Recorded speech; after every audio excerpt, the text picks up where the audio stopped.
Chơi ở gian vô đó bên này đây luôn bên này gian lại ha mình không trong quanh nha cái yêu đi Wiki gian lại. Hello chào tất cả anh em nhé. Hôm nay thì mình đi đám cưới Idil nhé. Tại vì hôm nay là Idil lấy vợ rồi anh em ạ. Bây giờ mình sẽ chuẩn bị đi quay nhé anh em. Hôm nay là ngày đám cưới của Idil. Tại Idil đã lấy vợ rồi, đã lấy vợ rồi, vợ ở trong làng nhé anh em nhé. Bây giờ mình chuẩn bị đi nhá. Bây giờ mình chuẩn bị quay Idil nhá. Có thấy chưa? Đây là Idil đây. Idil lấy vợ đây. Đây. Idil lấy vợ. Đây cháu nhá. Đây, đây ca sĩ Idil nhá. Đây, mà hôm nay là ở nhà vợ Idil nhá. Mình quay đây. Chuẩn bị lấy vợ rồi. Đây. Đưa đây. Để cho ở chỗ đó. Thấy chưa?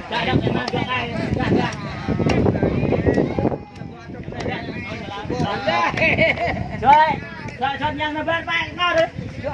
Em đi. Này mua kèn cầm bô là này giác lại quanh mua kèn rồi bị buồn. Hè, cho giác lại phải ra mua cái này. Thằng giác. Chơi ở gian vô đó bên này đây luôn bên này gian lại ha mình không trong quanh nha cái yêu đi Wiki gian lại ha mình không trong rồi. Đây video lên vợ.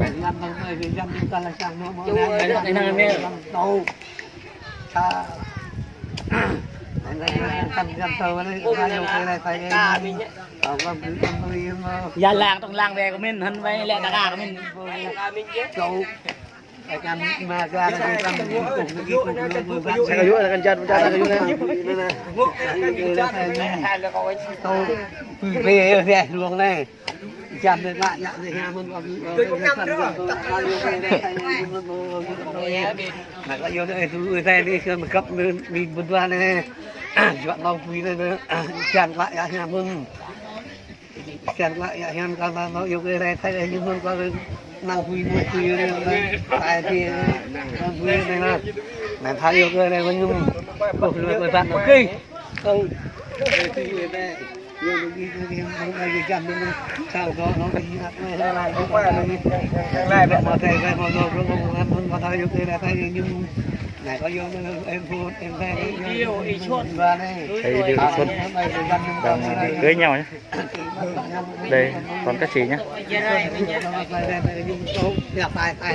Cưới anh em mình mà.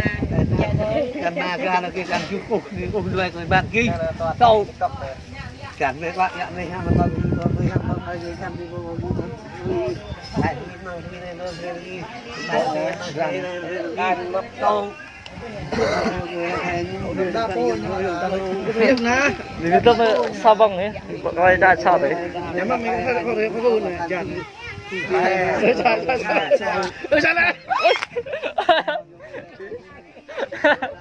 việc lắm cho coi tả lưỡi không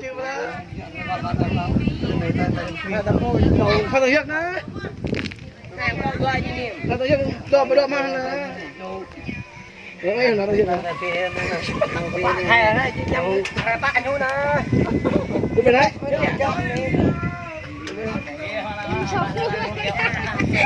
hello đấy sao đi đây là non nè mọi người non hả làm gì nóng á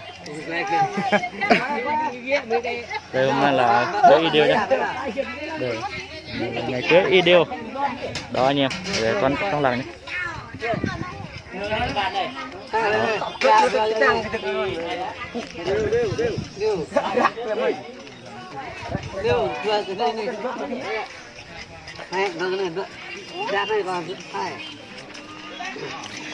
dạ này Hả? dạ đó Có nói có quay dạ nha dạ nha đó dạ nha đó đi nha này uống rượu nha anh em. dạ nha dạ này nè Qua cái bùi nhâm đấy mình cái bùi già đấy. dạ nha nữa này thôi âm ra nhâm mà na bật gọc nhà na bật tay nhập pre pre tăng cái nhất đây cho mình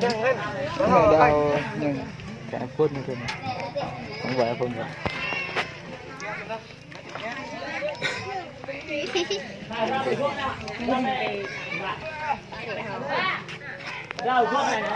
này nó này phải mình cầm choang này còn tùy về đây nè để tu yêu đi nhắm nó bao nhiêu căn nhung qua tao yêu cái này phải nhung yêu cái văn cái thôi là chi cái này phải văn cái mẹ ra cái còn chú cái phải văn chi là tao yêu cái này phải nhung không yêu cái này phải nhung không đó hay em trong đây thì chân con mình phải được phân cái cầm con cho vui vẻ nữa khi nó chẳng chân lại em không có tao yêu cái này phải nhung nó không yêu cái này phải nhung không nói phải ban khi cái gần mà ra khi gần chụp người ban là tao yêu cái này phải nhung câu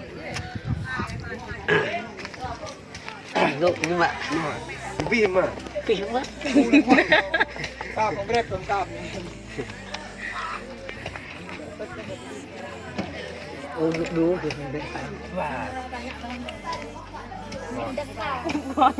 cái lô đó điều như pin cho à kẻ gì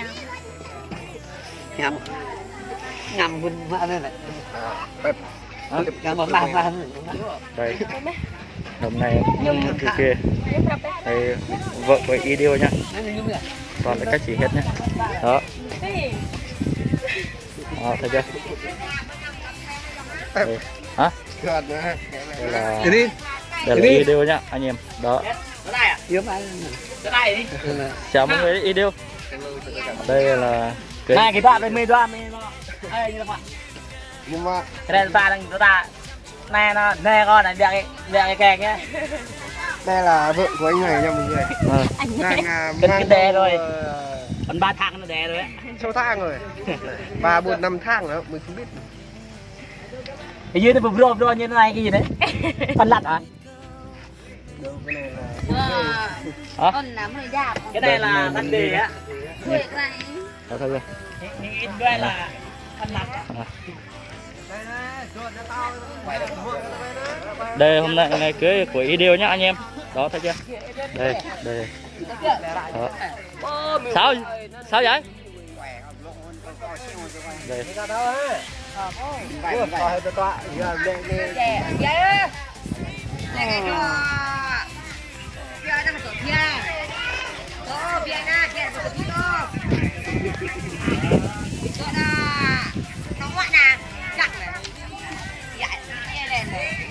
nó ngoài à cắt lộ phía này là cắt không bây giờ lộ phía này ngoài hay cắt này cài cái đấy caro này như baharo rồi nhớ đi wow ngày đâu phải thôi bé nào còn thôi bé nữa còn cơm mừng đi nữa dịch về sao rồi không nữa không phải là con cái nát này nè